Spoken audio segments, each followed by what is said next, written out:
Let's start the discussions, though. I have as my guest, as I already informed you early on, Joyce Muktari is the Deputy Minister of Transport, and, well, she's here. Thanks for joining me. Thank you. We know that it was a late call-up, but thanks for honoring the invitation all the same. How was your weekend? Well, very good and very stressful, especially because you kind of marred my day yesterday by asking me to be here first thing this morning. Yeah, that's good. So you can tell I had a very late night because my voice is still very, very heavy. But hopefully I'll survive. Yeah, it's all for the good of the country, is it not? Absolutely, it's an absolute pleasure. How does it work out, particularly when we know that your ministry is involved with allied ministries in the sub-region, and then you undertake a number of activities? Because the president, our president, has assumed the ECOWAS chair and has pledged to focus on three thematic areas. And those thematic areas are peace and security, economic integration, and then the last one that is on page 30. Let me just quickly go there. Okay, so page 30. Did I get it well? Okay, yeah. Okay, infrastructure development. The president has assumed the ECOWAS chair. How tedious a task is that? Well, I'm sure considering the domestic issues that we have, it would be a very taxing sort of task to add on to a president of Ghana at this moment. But mind you, the Economic Community of West African States is indeed a reflection of the stability of any nation. So when a particular head of state ascends that particular seat, what we all know is that he's now not only going to focus on issues that are domestic, but would be looking at the regional balance or the regional aspects of it. So one, we're going to form, it's almost like a block, basically, because the ECOWAS is almost like the European Union. So instead of working just on Ghana and our issues, he's going to have the sub-region to deal with as well. And indeed, I think that for most of the issues that he has actually agreed to focus on, security is a major thing for most, if not all, of the states within the ECOWAS. I think that for Ghana in particular, like for Lagos and all the others, we have a port, we have these airports and what have you. We all know that in recent times there have been all these piratical activities. We've also had situations where we've had some sort of a few terrorist activities as well. So I think that security seriously would now transcend the boundaries of Ghana. And of course, once there's regional peace and security, I think that it would likewise trickle down on to the national security as well. So I think indeed the aspects that he has outlined are critical at this moment. Because of course, looking at infrastructure, I think that even if Ghana were to have an advanced infrastructural development, it would actually come to naught if we didn't replicate it within the sub-region. I think we tend to agree that we want to be a hub for economic activity, but the hub must likewise affect all the other neighboring countries. So as head of the ECOWAS presently, I think one of the main focus for the president would be to ensure that we develop our infrastructure to meet our populations and the numbers that we have presently. We all agree that in Abuja, for example, or in Nigeria, they have serious traffic jams. For Ghana, I think we're getting there. In terms of numbers, I think we do not match what they have in Nigeria, but I think gradually traffic is becoming a challenge here as well. Despite all the management efforts being put out there, what it presupposes is that our infrastructure has not developed to meet the number of cars we have or the number of people who are within the driving bracket in this country. So I think indeed, for us as a country, our development with respect to infrastructure is critical. I think to that end, even recently, an infrastructure fund was set up so that we can access funds specifically to develop our infrastructure. I think it's basically, I think as a country, we all agree that in terms of infrastructure, it should be for just all spheres of our economy. And I think it's important that at this time, the president realizes that for ECOWAS as a bloc, developing our infrastructure would likewise propel our economy to the stability that we require. So I'm looking forward to his term as president. We live in a sub-region. We're told every time in excess of over 300 million people in this very market. Talking about infrastructure, it's road infrastructure and the various interlinkages that come with it, but then there are difficulties. Are there any initiatives at the ECOWAS level in which the ministries of transport in the various countries tend to work to make sure there's smooth movement of people as enshrined in the ECOWAS protocols? Well, I think first and foremost, there are several bilateral agreements that are currently being executed and implemented by several agencies, a multi-faceted approach. What we're looking at is basically to ensure that there's a good road network between most of these ECOWAS countries. I think it's amazing that we know highway connections between Ghana and Abidjan and Nigeria, Cotonou, Benin, and what have you. Mind you that Ghana is also likewise bounded on several sites by several landlocked countries like Niger and Burkina Faso. It would be important that we either have a good road network or a railway to ensure speedy movement of goods and cargo as well as persons within the sub-region. I think for some time now, ECOWAS is now focusing more on the long-term developmental plans. For example, they're going to come up with a whole project on maritime development for the next 20 years. They're also looking at a road infrastructure for the next number of years. And I think these are some of the things that we should be looking at. I think for some time now, ECOWAS has had all these things on the drawing cards. What has been lacking is the implementation. And I think, of course, as we all know, various African countries have several considerations or, competitions for money and funds. And of course, right now, there's no free lunch anywhere. Even donor funds are suddenly lacking. So I think ECOWAS, despite all the amazing programs they have, must find a way to, generate funds for these projects. I think it's sad that for now, there's no direct link even by air within most of our countries. You go on some of these aircrafts and you have to stop in several countries before you can get it. For some, you even would need to go all the way to South Africa and come back. So I think these are some of the things we need to be working on. I think with regards to our bilateral agreements with respect to air transport, we are actually making headway. But I think we need to develop infrastructure connectivity as well. Then that way we can ensure that we are opening our boundaries properly. I think another thing we should look at is our immigration laws and customs as well. It is important that at a certain point in our development, we have an open immigration system, at least within the sub-region. I think the European Union is doing it beautifully now. Even lately, for us who do not come from the European Union, you get a visa, you can go around all the European countries and come back. I think Ghana needs to get to that level where we open our boundaries to one another. It will be good for business, it will be good for our economy. Even the cultural exchanges that we'll have will enable us all develop a sensitivity towards one another. And of course, I think cultural exchanges will also encourage tourism. I think right now, one of the biggest collaborations we have is in respect to education. For example, we have several international training institutes here, like the Regional Maritime University, like the Aviation Training Institute, and we have several students coming from the West African sub-region to study in these institutions. I think one of the biggest exports that Africa has is its people and its human resource person. So I think basically we should be looking more at integrating on all levels, not just when we fly to one country and come back, no, but I think we should open our boundaries more. We should realize also that security of all of the sub-region is each and every country's responsibility.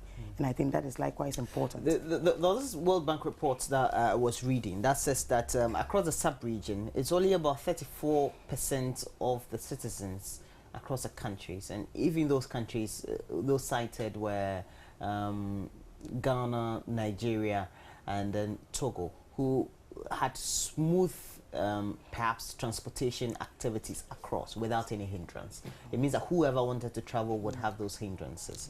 How do we make sure that these are streamlined in a way that we have the free movement of goods as well as services, as we've always espoused? Well, I think that there's still a certain suspicion within most of these countries, and I think it's a replica of our colonial history. What we need to do as a people probably is to move past that sort of issue.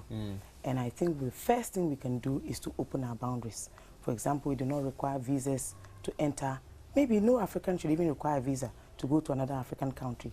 But you find that, in fact, some of our neighboring countries actually would even ask you to come in and you'll be issued a visa on arrival. I mean, to be honest with you, try arriving there and getting this visa. You'd have to pay in dollars. You'd have to, pass up forms. You need a medical or health card.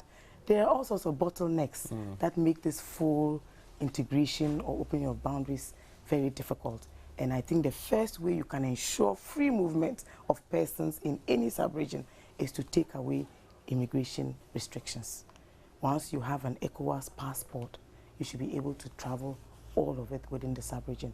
Once you have a Ghanaian passport, you should be able to travel to any other ECOWAS country without any such restrictions. In fact, there are even some European countries that we're traveling to now where you do not require a visa.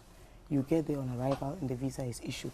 I think it is all about mutual trust, and this is where we have to get to. But of course, it would require some sort of education. Our leaders will probably have to come together and re-look at our immigration laws, etc. I think right now what we are all suffering from actually is some sort of urbanization, mostly because we haven't concentrated or dwelt much on rural development. So you find that most urban cities are heavily populated. And this is why most heads of states or leaders want to ensure that they rather keep people out than allow people in. I think we should get to a stage where for most countries within ECOWAS, we can trade freely in our goods.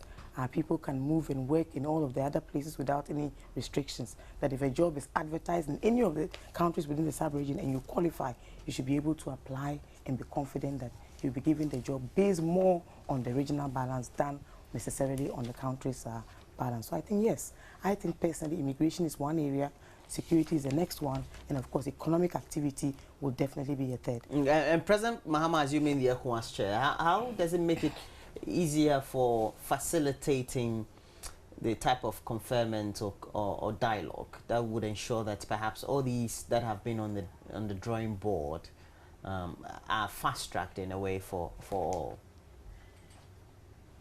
Well, I think genuinely we all know that when a president ascends to the position of president of ECOWAS, what you also seek to do is to bring your influence to bear on the activities of that body. So the reasons why we selected and elected him president of Ghana would be some of the reasons why his own peers have adjudged him as the most suitable candidate at this moment to become president of ECOWAS. So I believe that in terms of trade liberalization, in terms of immigration laws, in terms of security and economic activity, these will be President Mahama's key focal areas, and I'm sure he will be doing all that he can to influence decisions in that regard.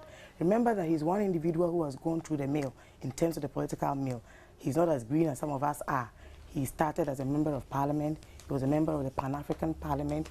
He is a prolific writer. So I believe strongly that his whole relationship with ECOWAS probably has been one over a very long period of time, maybe about 20, 25 years, if I'm not mistaken. So I'm sure there is a lot that he knows about our bilateral agreements, about all the collaborative efforts that we have, that I'm sure his leadership will bring to bear. Mind you, I think next year, several of these countries within ECOWAS will be going to elections, which is why Ghana has emerged as one country that has the stability and the sort of president presently who will be able to spearhead all of these activities and to ensure that we continue to maintain peace within the sub-region.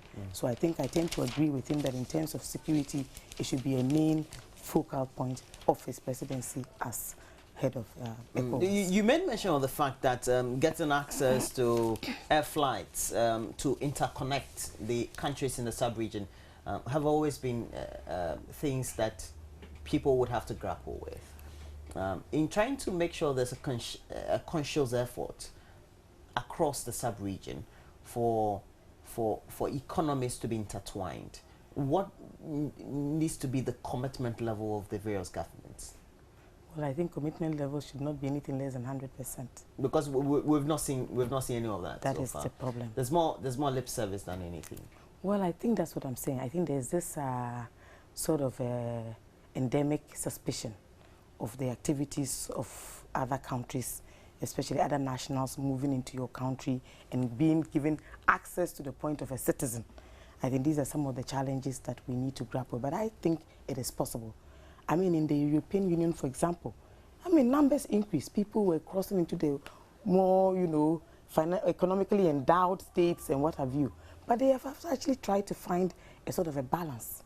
I think with respect to air services, even though we have several bilateral agreements currently in operation, I think we can still do more and we can still do better with respect to connectivity. we should have direct flights from Accra to all of the other regional capitals within the ECOWAS sub-region. I think until we get to that level, we are still probably falling short. At even affordable rates. Absolutely. I think things have improved, but of course, like you said, why would I have to go to Lagos for $156? I mean, it's an hour away from here. Leaving Accra and going to Tamale is about the same distance. I should be able to leave Accra and go to Lagos for about $50 or even 50 Ghana cedis. Oh, but if you're going to Tamale, it's not. Exactly. So I think genuinely, price is one thing. And this is why it comes all into our energy issues, because the fuel prices are probably still high because we are actually still importing crude. And I think this is one of the challenges that we have. But if we are able to liberalize our air services, transportation especially, it's amazing what transportation can do for any country's economy. Imagine that Ghana had a speed rail between Ghana and Nigeria. You would come here and do business and go back. Why would you want to live here? You would go there and do business and you would return. Even from Tamale to Accra. Why would you want to come here and stay forever when you know you can come for an hour and return the same day?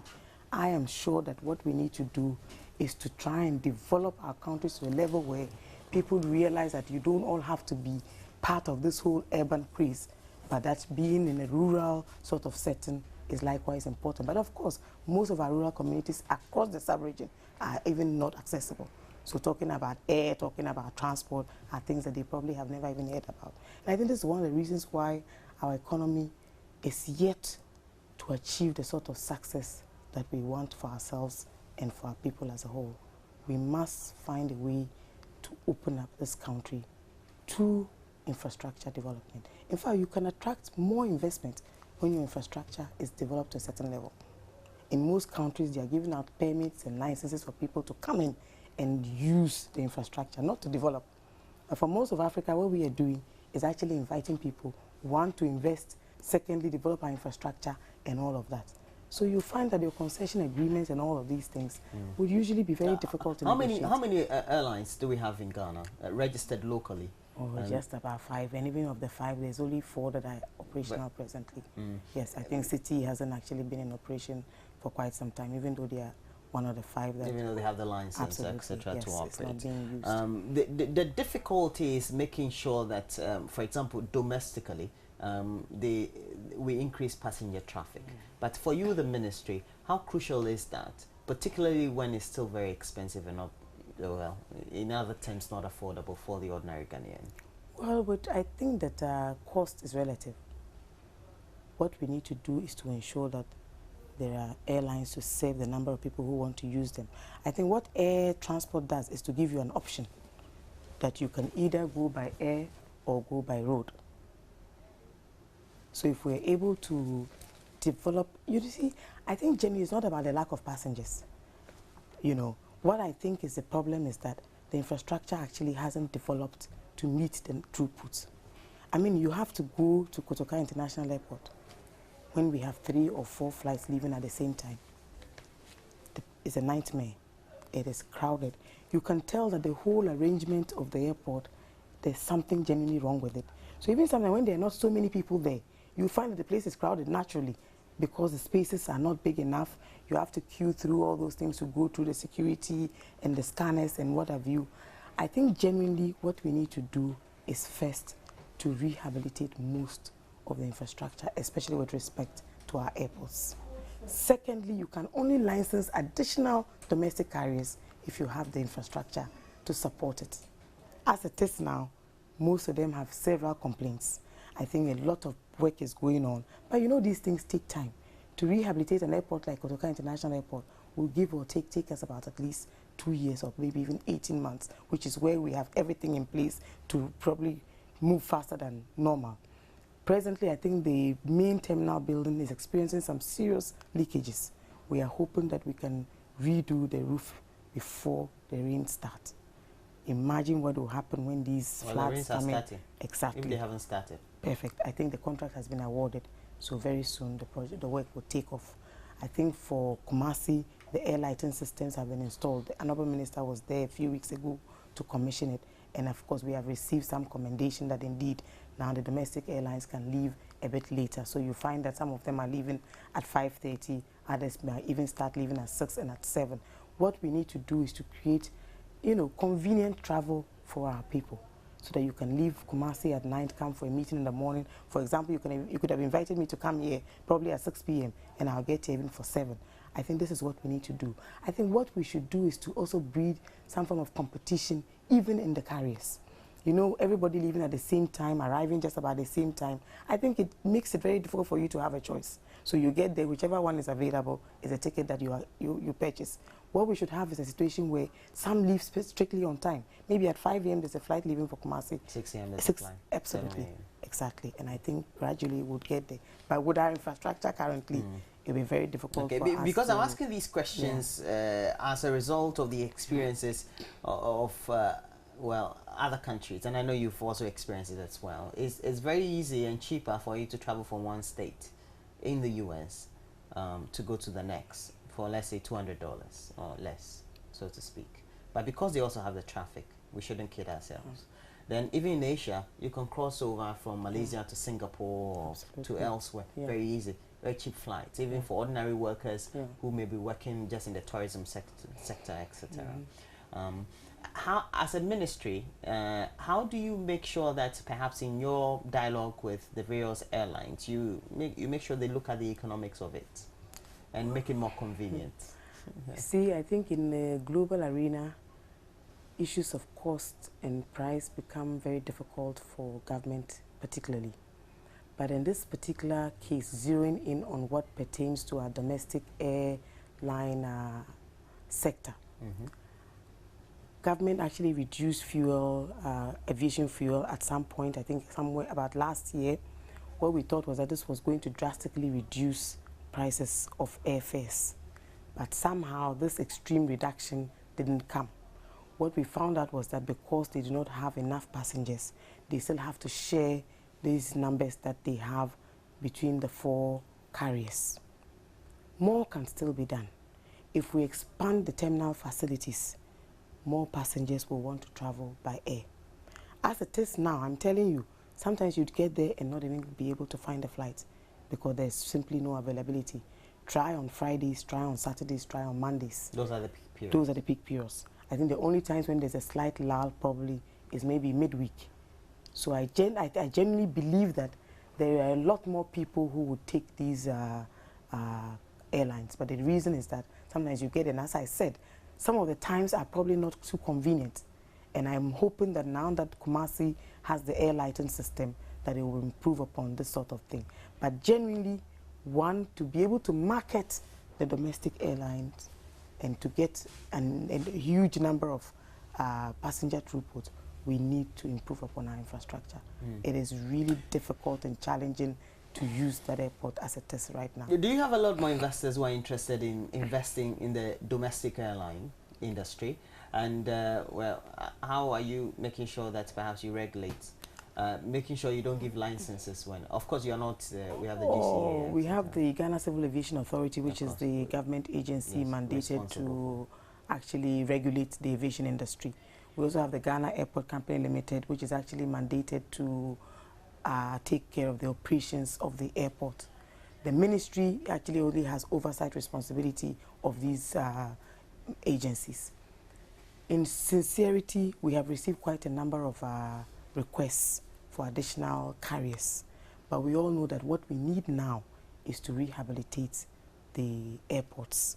So in that regard, KIA would soon be coming up for some huge expansion works. We're looking at Kumasi Airport as well, which I think is ongoing.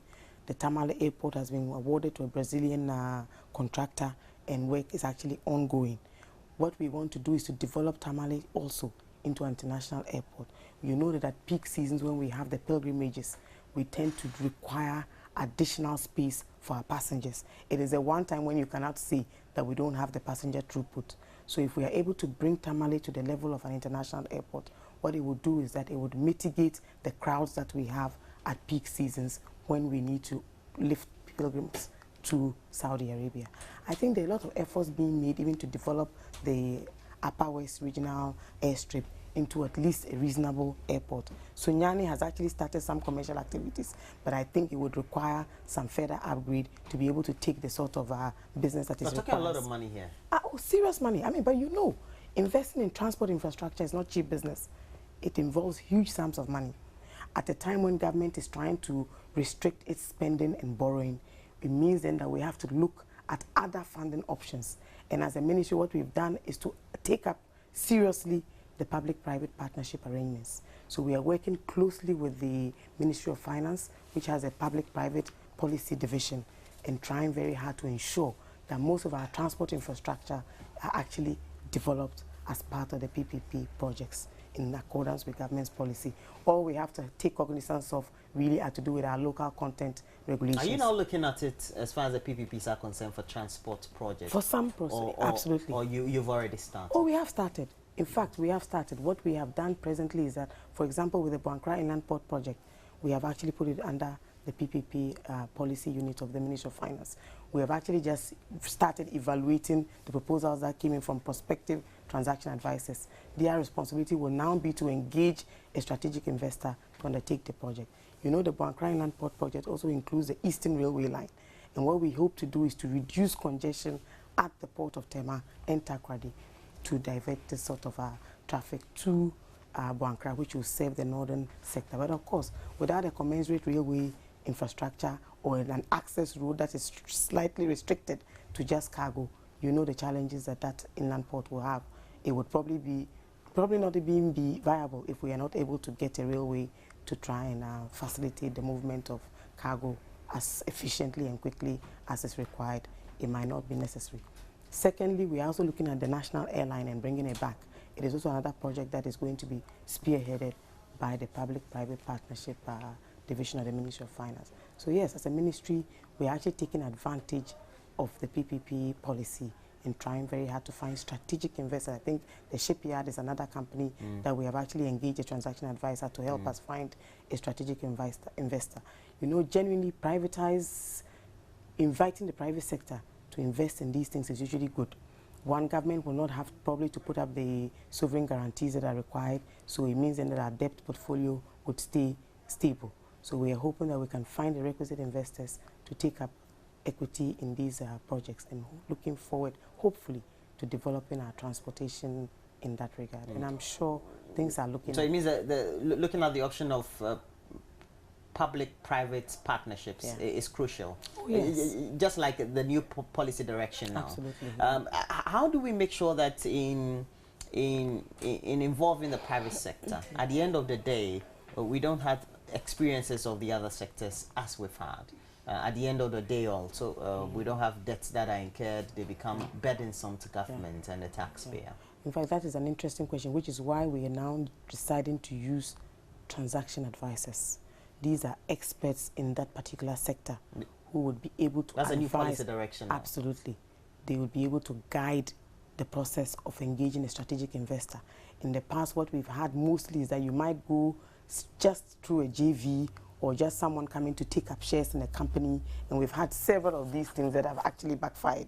So the purpose now is to ensure that whoever the strategic investor is, who is ready and willing to invest, that they have the requisite technical expertise, they have the funds available, that we give them concession agreements to ensure that they do not renege on their negotiated deals with government or the agreements as it was in the past. So the transaction advisor's duty would be to select just the right sort of investor, because that is where we are lacking in expertise. The transaction advisors will be independent absolutely. bodies? Absolutely. In fact, they are independent They'll be advertised, bodies just like? all the time, because you know we have a Public Procurement Act which ensures that we go on tender for most of these things, that we advertise publicly and what have you. And most of the companies that would even be prepared to take up such a responsibility would be reputable companies whose integrity we cannot fault. And I think we are trying to make the process as transparent as is reasonably possible. And of course, having some sort of ensuring also that we meet all our local content regulations. So I'm looking forward to us going this way and then being able to develop better our current infrastructure with respect to transport. As far as I can remember, For every budget since 2000, we've had a component or the line items for rail. Yes. And each year we budget. Absolutely. But of course, the money never goes for those allocations to be made. Yeah. What really are the priorities as far as rail is concerned? Because if you take a look at the sort of infrastructure and already what is in existence, they pale against the modernized rail systems that we have around the world. To be honest with you, it's actually nothing to write home about. Okay. It's That's just even ground zero. Absolutely. Right. For example, if you talk to someone from, say, Italy or from the United Kingdom or from Paris, for example, who can travel from London to... Absolutely. You probably would not even want them to visit this, the sort of railways that we have here. But to be honest with you, that is what we have. What has happened is that I met someone who actually told me that when he was younger, he used to travel to Kumasi and to Takoradi by rail. Really? Actually, I found that very strange because I simply couldn't even begin to imagine that that was a possibility years before. What you realize is that governments over time have probably not invested as much as they should have in the railway sector. What we want to do now, and I think for the Ministry of Transport, developing the railway is actually a priority. We must also remember that we require an equally huge sum of money for the railway, which is why that all the amounts that have been budgeted in times past is usually inadequate to undertake the sort of investment that the railways require. Presently, we have actually tried to develop a master plan. I think the first phase of it is complete. Very soon there will be a stakeholder conference so that we can bring all of the experts within the sub-region to critique the work of the consultants. So we're hoping that we'll be able to find some funding to develop the railways. As I said earlier, the Eastern Railway line is now going to be part of the Boankra Inland Project, and hopefully we'll find someone to undertake that. In fact, when you add on the rail development to the inland port, you are coming up to about 650 million United States dollars. I'm not sure how that translates even into Ghana cedis. And then we also have the Western Railway line, and we are looking at it even costing about 1.2 billion. This was the cost estimate for last year. I'm sure that would probably have slightly appreciated as we speak now.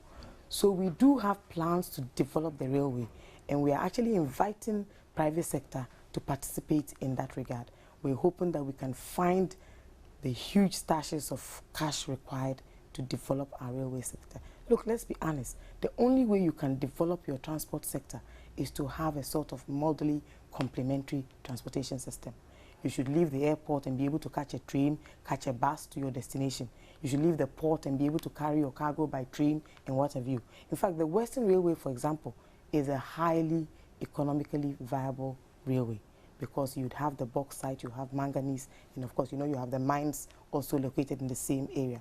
So I'm really looking forward to the railway sector receiving a boost in our day, in our generation, other than what we have in my time as Deputy Minister for Transport. Oh, in your time? Absolutely. I was even talking about generation. Definitely, in our generation, in the next 10 years, hopefully. All right. Yes. Now, if we're now talking about replacing perhaps even obsolete infrastructure to a certain level, that will only be appreciable to somebody who lives in a rural part of India, then it means we're in trouble. Oh, no, but we want to do slightly better than that. What about in cities like London and New York, where they have tubes, etc.? All of those things, you see, they have traveled from one to the next. They have the underground, they have the overground, whatever description you want. They have the speed rail, they have several options. That is because they started building on what they had in the pre-First, Second World War era. In Rome, for example, in Italy, they have a whole railway museum. It's a sight to behold. This is because the railway system has, you know, evolved over time.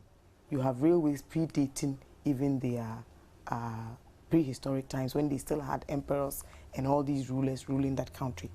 I am sure that in Ghana, this was the ambition that we had when we started the railways. I mean, remember that the whole of Sekondi Takoradi was actually built around the railway at the time. Yeah. And we still have absolutely enclaves today that thrive solely on railway salaries or railway jobs and what have you. In fact, some of those people are still there working for the railways as we speak. It is actually sad that we haven't been able to build on it as we should have. So right now, as we speak, people are moving to the speed rail and we are now struggling to get even a standard or narrow gauge. Oh, we should just straight away go to a speed rail. Why do we have to? Well, I think because in countries they have monorails. Definitely. The ones in the sky, in the sky, yes. And even in some countries they have tram services. Yes. I think genuinely we have to, I think what we should do, and I'm not talking necessarily as a politician, but as a Ghanaian, is that we should look at it from the perspective of planning this country. You know, we have a whole survey and planning department, but I tend to think that maybe every time we have changes in government, plans change, and we try to put in place new things, or maybe in our bid to develop one sector as against the other, we tend to forget some of the critical areas that would actually give our economy the boost that it requires. I think for the railway sector, it is something that any government must constantly engage on to find ways of investing in it. I mean, it is sad that today's day and age, we only have like one locomotive and every day is even broken down and they are charging. You're speaking like a neutral. They're charging. This time you're not speaking like a politician, exactly. But you have to be real. We have to be realistic about these things. I mean, when it comes to these things, to be honest with you, this should be a collective responsibility, irrespective of where you stand in terms of politics or ideology. I think transportation is something that if this changes. is the plan, then this is the plan. Absolutely. It doesn't matter which government is in power. So I'm actually hoping that the railway master plan would achieve the sort of success that we require, that it will be accepted by all involved, and that it will become a blueprint for which the railway sector would be developed. Okay. The next issue we have to look at is the ports. Currently, we know that there's an expansion of the Takoradi port. For Tema, we've had consistent increments in the quays, and so we've seen some level of development. But we're told always that we still can't contain the numbers, especially in Tema. Yeah. Well, to be honest with you, for some time now, the ministry has been grappling with congestion at the ports. What this means is that the port is running, but it's running sluggishly. The services do efficient. The efficiency doesn't trickle down to cost reduction because, of course, the cargo throughput is enormous. What we are trying to do now is to expand the port of Tema and the port of Takoradi to meet the rising demand for usage. I think that the whole of that Community 2 enclave was actually designated as lands acquired by the state for the port. Definitely, and true. Its development, whether in future and what have you. You and I both know that as we speak now, the sort of buildings that sit on some of those lands will be very difficult to approach or even to compensate the owners for. So what we're trying to do is to look seaward, which means we're going to undertake some serious reclamation works and then create some breakwaters to be able to acquire additional land for the port expansion works. That costs for more cost, right? That is expensive. So what we are looking at now is that they have actually advertised and they are currently going through the process of engaging a private company to help partner the Ghana Port Authority to develop and pay for those expansion works. I think with respect to the quays and all that, the work is currently ongoing. We are actually deepening the berths as well, and we are looking at achieving about maybe 16 meters, etc. So with respect to the port as we speak now, I think the expansion projects are obvious. Everybody can see that a lot of activity is taking place there. What we have to do is try and relocate some of the activities there, which means that we might have to relocate the containers from the the environs of the port. We would also have to create some access routes. I think the roundabout is a key priority for us right now to try and reduce traffic. I saw something interesting when I went to one of these countries. I don't remember where, but I visited the port and I found out that vehicles or trucks entering or leaving the ports do not join the ordinary traffic. There's an exit and an access route strictly or restricted to the port. We would also require some form of railway system to enable that we can ensure that we can move these things quicker than is being done. I think in that regard, efforts are being made to develop a railway connection between Akosombo and Tema, and of course the Eastern Railway will take it from Tema to Kumasi as well. We are hoping that going forward, we'll develop it from Kumasi to the hinterland to some parts of the northern region. Tamale or something. Absolutely. Can it happen? Well, it's possible. I mean, Really? nothing is impossible, to be honest How? with you. Well, it depends on the geographical whatever of the No, I'm not talking about geography. I mean, are we willing to invest in it? We should be willing to invest. It's not about geography. Even rocks we can break through. You know, we have a lot of natural resources that remain untapped in northern Ghana simply because of a lack of access. Sure. We have a lot of agricultural products that are going to waste simply because there's a lack of access. And the time within which you traverse the lake or you come by transport and what have you is just too long. Most of these products that we're talking about are perishable. Yams, for example, even in a heated track, would probably last for just about 3-4 days. So what we need to do is that even where we are able to take the railway line, let's say we have the Eastern Railway line from Tema to Kumasi, why don't we have first-class highways leading to northern Ghana? What it means is that travel time will be shorter, and you know that once you get to Kumasi, you can catch the next train. We have more ferries on the lake. What it means is that once you get to the crossing, you'll be able to do it in under 60 minutes, or even within an hour. You should be in the south, and same when you are going north. You're making us look like Amsterdam. Well, we should.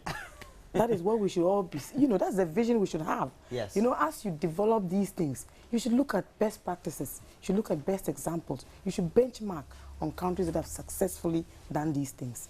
One of the best ports in the world is the port of Singapore. In fact, you go there, you don't see anything. You'll probably be surprised that this is a port. Everything is numbered. It is so structured, it's seamless.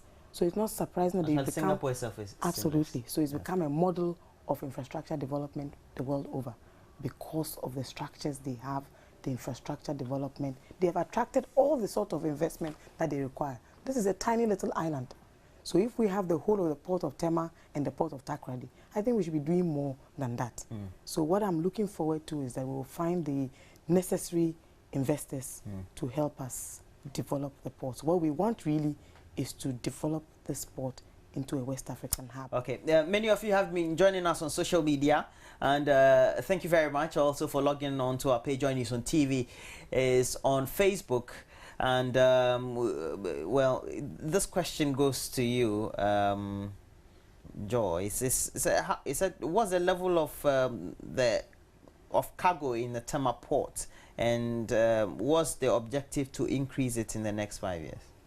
Well, I'm not very sure what the statistics are, but the last time I checked, to be honest with you, the port is operating at about 90%. Cargo throughput alone, I think, in 2012 was about 800 and something metric tons. That's a lot. That's for the year? That's for the year, which is about, I think, a year ago. This year, I'm sure, because progressively, cargo throughput is increasing every year. Remember that we are an import-dominated country. Everybody is importing something.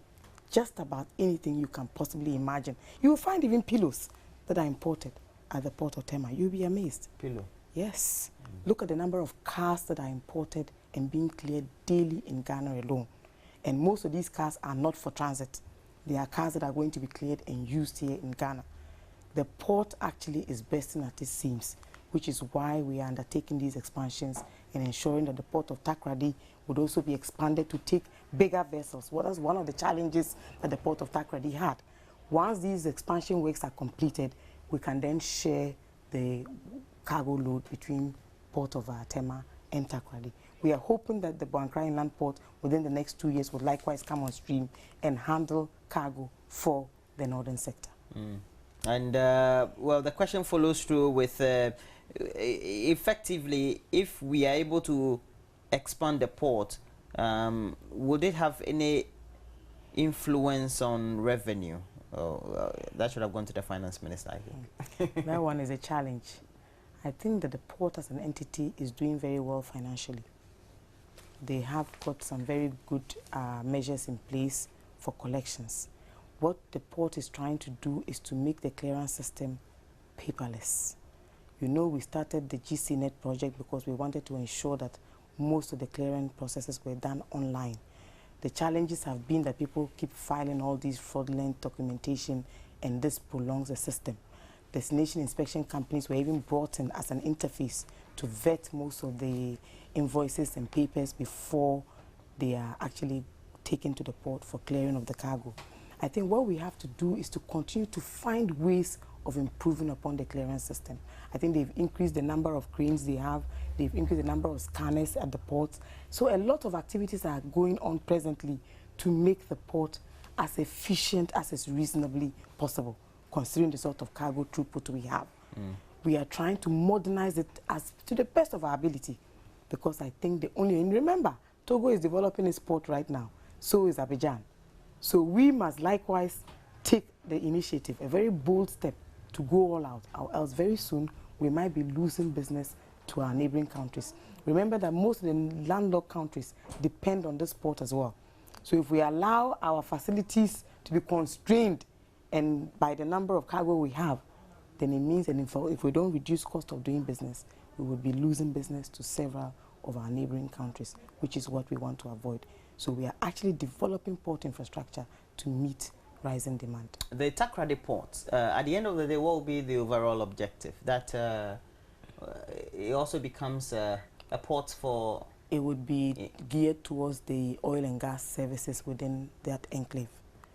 Now that Ghana is an oil-producing country, we will require a dedicated port to deal with those activities. And remember that our oil is offshore, so it would require a place where people can go and refuel, they can go and take supplies and what have you. This is what made it imperative for the port of Takoradi to be expanded. In fact, it cost a lot to be able to develop and find the space to be able to expand the port.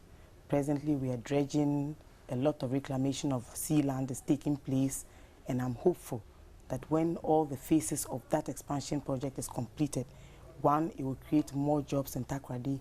Two, the oil and gas services industry will receive a boost. And thirdly, it would make our port in Tema even more efficient, because whatever is related to oil and gas services would be relocated to the port of Takoradi, and it would actually ensure that business moves faster at the port of Tema. I think genuinely what we are trying to ensure doesn't happen is this extreme congestion that we have. It is what increases the cost of doing business. If the port is running efficiently, it would definitely reduce cost, because what it means is that goods must come in quickly and leave just as quickly to ensure that there's space for others to come and what have you. I think that the Port Authority is poised to do just that, and the ministry is actually assisting in that regard. The Takoradi port, I know mainly it was used for the export of timber and other sort of lumber, etc. Yeah. After this very facelift, would it see perhaps its line of business also changing? Well, not necessarily. What it means, then, it would even have more space for that. You know that in recent times, even exports of lumber and timber really are not as big as they used to be, which is why we have to position... Absolutely, because of course the forest line in Ghana is totally depleted anyway, so we don't have as many. I think it's now a very restricted and licensed regime that you require to be able to export lumber. So what we are looking at is to find ways of expanding the port so we can do other things, which is where we come to doing and providing oil and gas services in that particular port.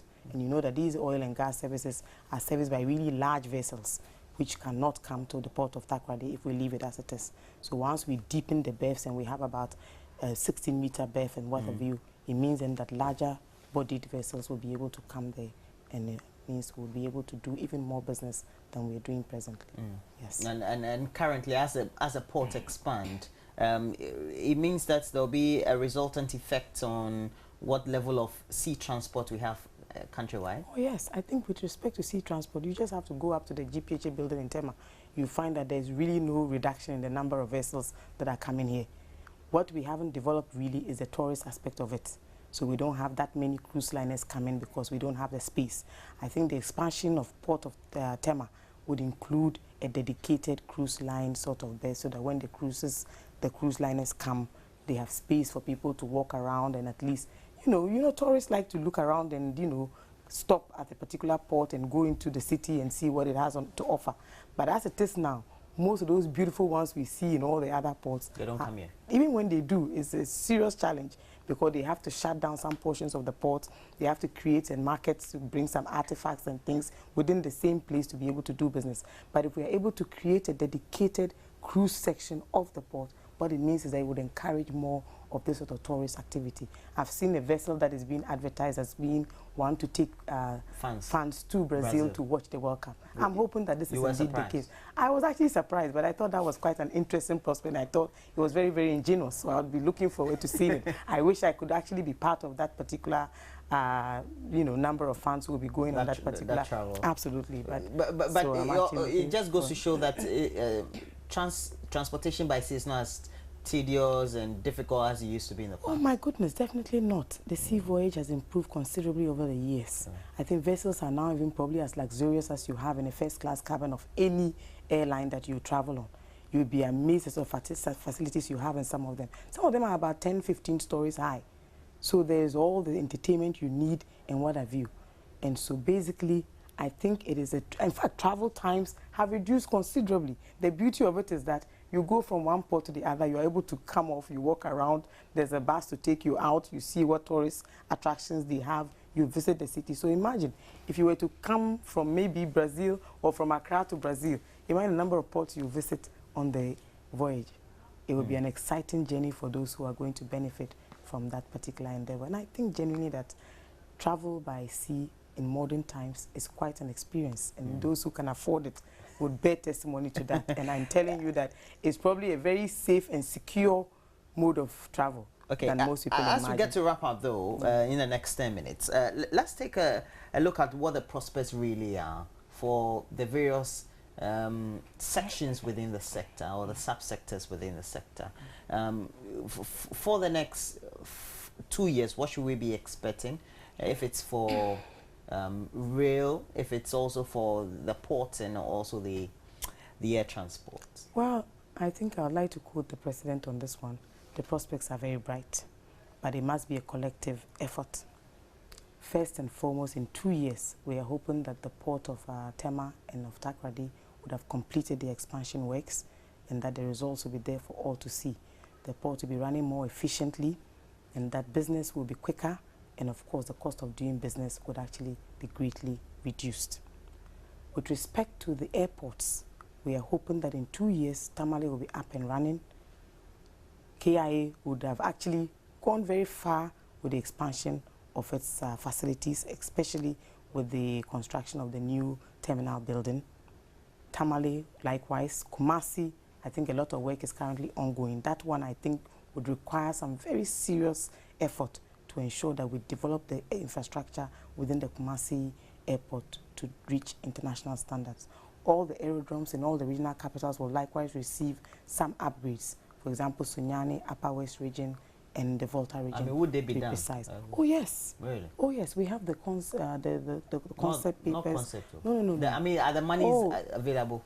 As I said to you earlier, we are inviting private sector participation, and these are economically viable projects that people will invest in and be able to make a profit. So there are no challenges with that one. All we need to do is to advertise and find the right people to invest in that endeavor. So indeed, that is something we should all be looking forward to. With regards to the railway sector, we are still trying very hard to revamp it. I am looking forward to the Eastern Corridor project starting, which is the Buankra and the Eastern Railway line. Very soon, the Akosombo Tema would also start. And I'm sure by the time we end the second year, all of these things would have come together beautifully, and the impact on our economy would be there for everybody to see. I think we are trying very hard to ensure that these public-private arrangements work. If the shipyard receives the necessary injection of support by way of funding from a strategic investor, imagine the businesses that will get very soon. The new FPSOs will be built in that shipyard, and they might not need to go to other ports. Remember that this shipyard used to be the biggest this side of the sub-region, and then it went into all these financial challenges. What we are looking to do is to find the necessary injection of cash to improve upon its activities. In fact, since we changed the management and the leadership of the place, business is actually thriving, and we are looking forward to this injection of cash to ensure that we take it to the next level. I think generally the outlook is very bright for transportation in Ghana. We just need to move a bit faster than we're doing presently. And I think for the areas where we know the government is not going to be able to borrow, we must endeavor to find the private people to invest in it. We are looking at augmenting the fleet of the Metro Mass Transport Limited to ensure that we continue to provide the mass transport services that that company was set up to undertake. We are also looking at rebranding Intercity STC. I mean, look at the sort of market share that that company used to have. Since it developed all these financial problems, it has become very difficult. In fact, they hardly even have any buses anymore. And the private companies have actually taken over most of the routes that they used to have. But as I say, once there's efficiency, there's safety, and the buses are good, they will definitely find their feet and all will be well. So I'm actually looking forward to a very good year and hoping that next year would see the completion of some of these projects that we have started within that particular sector. And I know that transport actually would propel this economy to the next level once we can ensure free movement of cargo and persons in and around Ghana and within the sub-region. So hopefully we'll be together when we start discussing the success stories of the Ministry of Transport. All right, thank you very much for passing through this morning on AM Talk, and we've been having as our guests talking on transportation in Ghana and across the sub-region. Joyce Bawa-Muntari, the Deputy Minister of Transport, and thanks for joining us. We're very grateful. Much we hope to have you again in the studio, this time well informed as well. Well, so that'll be it for AM Talk. Next we'll bring you My Community, and it's up next.